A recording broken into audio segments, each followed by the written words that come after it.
In this series of videos, I've been demonstrating how to enhance your test code by integrating boundary scan tests and the ability to read and control pins of JTAG devices.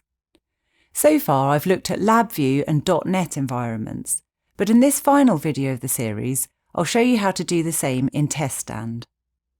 I'll be demonstrating my points by referring to the example sequence files that come with the standard XJTAG installation. They're in this xjintegration.net examples directory, which is in the XJTAG directory in your public documents folder. There you'll find one folder for XJAnalyzer and another for XJRunner. Let's start with XJRunner. That's the integration that gives you a way to call tests and programming routines that were created in XJDeveloper. I'll open the sequence file so you can see the individual steps.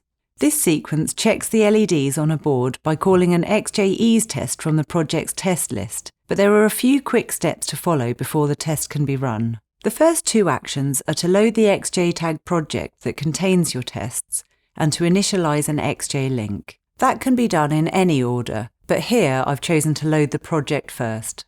Let's look at loading the project.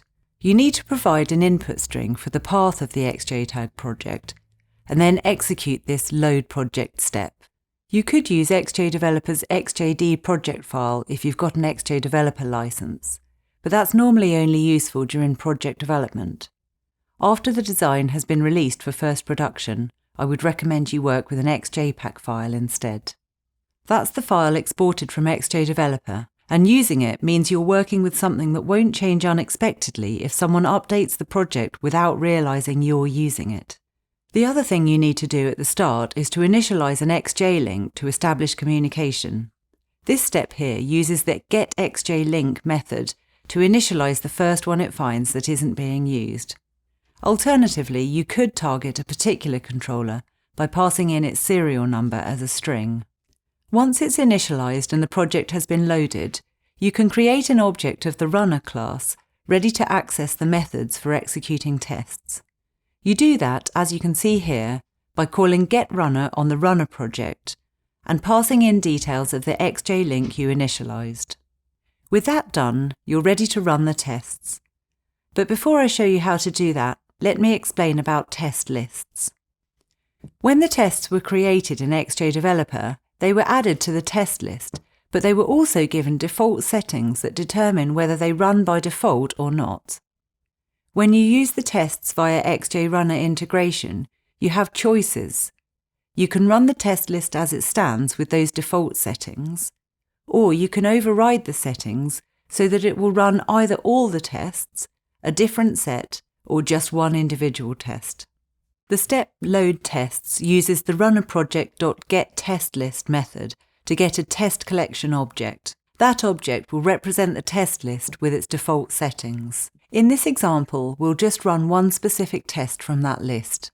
In the step select LED test, you therefore need to use the method testFunctionByName and enter two strings, one for the test name, which is allLEDTest, and the other for the group it comes from, in this case LED tests.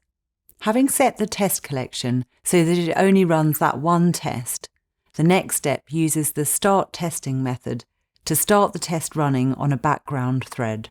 It's worth noting that I've used startTesting instead of runTest because I want to be able to display a message pop-up before the test is completed. And if I'd used runTest, control wouldn't have been returned until the test had finished. As a general rule though, it's always safer to use run unless you have a particular need for using start. I've implemented this message pop-up to ask the operator if the LEDs are flashing, and the next step captures their response. Because I use startTesting to trigger the test, I also need to use this wait for test to complete step before continuing. One thing to be careful about if you run just one test from the list in isolation is that tests might have conditions attached that can prevent them executing. These conditions would have been set in XJDeveloper when the test list was created.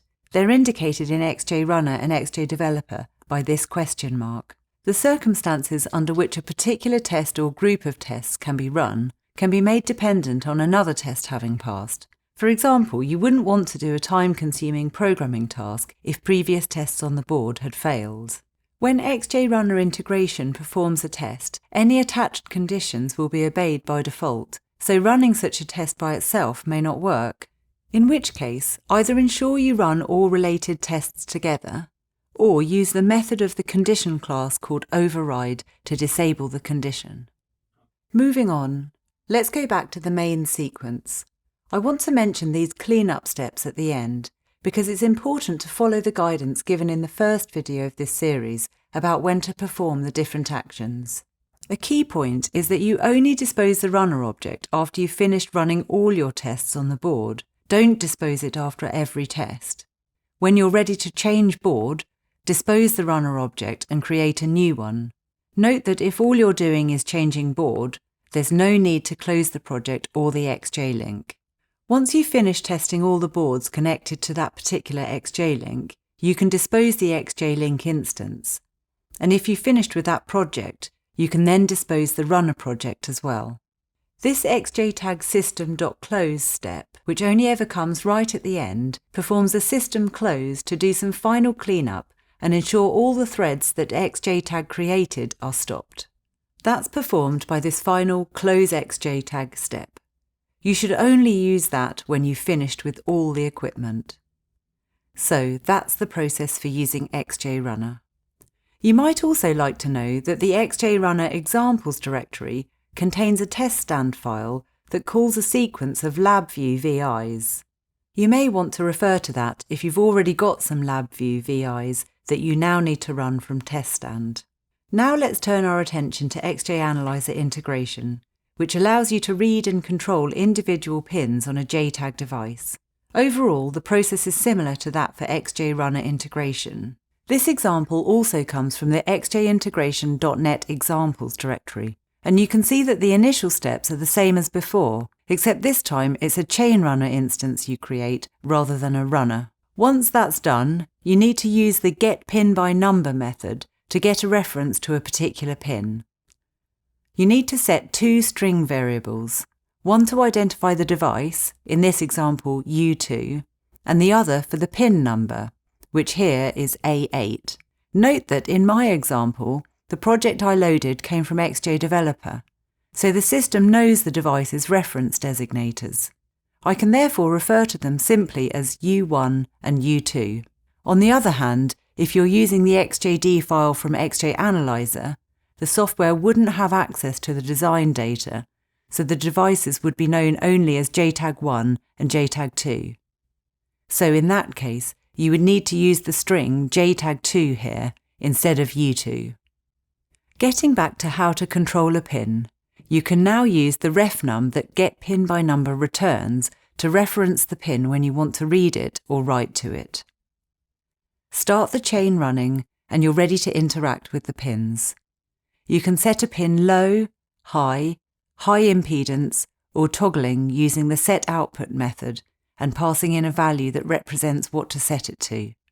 Because the chain's already running, those changes will be applied instantly. In this example, I've set the pin to toggle so that the operator can see the LED flashing. This sequence demonstrates how XJAnalyzer integration could be used to perform an LED test, because it then uses a dialog box to ask if the LED is flashing. If you want to read a pin rather than control it, you start in the same way by obtaining a reference using getPinByNumber. But this time, you would use the pin's readValue property to obtain its state. And the same rules as before apply when you come to dispose the objects. I hope you found this a useful introduction to using XJ integration in TestStand. For more details, please refer to the embedded XJTAG help system. And don't forget that all the modules in the examples are free for you to copy, so take them and use them in your own code.